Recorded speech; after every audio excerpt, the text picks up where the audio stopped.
बकरी में यही है तू हम भैंसी में यही बहुजान। बकरी में यही है तू हम भैंसी में यही बहुजान। 7 बजे साँझ में मन लगते बाधा में खिया दी है खाली हमरा पान। बकरी में यही है तू हम भैंसी में यही बहुजान। बकरी में यही है तू हम भैंसी में यही बहुजान।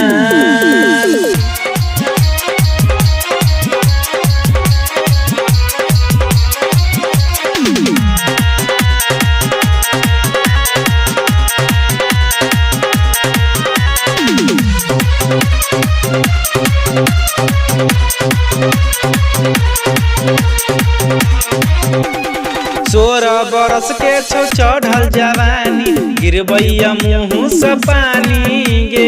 गिरबैया मुँह से पानी गे।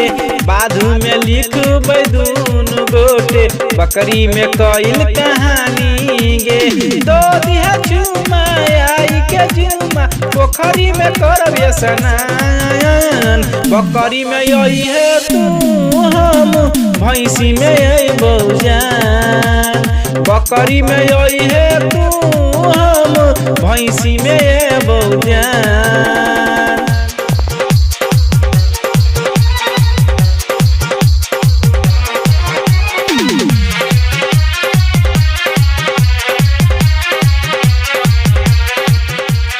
घगरी पहिर कयई है गोरी करब गहूँ में लीलागे। करब गहूँ में लीलागे। थोर में लिपस्टिक तू नहीं लगई है नहीं तो क देबो हम ढीलागे। बात हमर मानी है जोरा सन कनी है नहीं तो लेबो परान। बकरी में यही है तू हम भैंसी में यही बहुजान।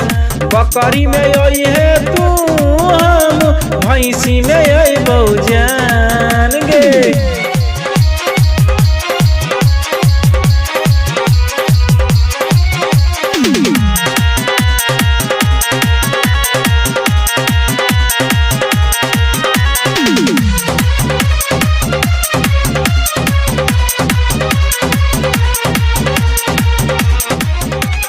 जीत नारायण मुखिया के रानी क देना दिल खाली खुश गे।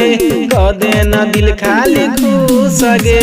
पिए तो तोरा रोज डेली अनार केरा के जूस गे। नरेश दीवाना यानी सन जाय के कटी है नहीं खाली दांत। बकरी में यही है तू हम भैंसी में यही बहुजान। बकरी में यही है तू हम भैंसी में ये बहुजान। 7 बजे साँझ में मन लगते बाधा में खिया दी है खाली हमरा पान। बकरी में यही है तू हम भैंसी में ये बहुजान। बकरी में यही है तू हम भैंसी में ये बहुजान। एगे अइबे करी है पुला पर।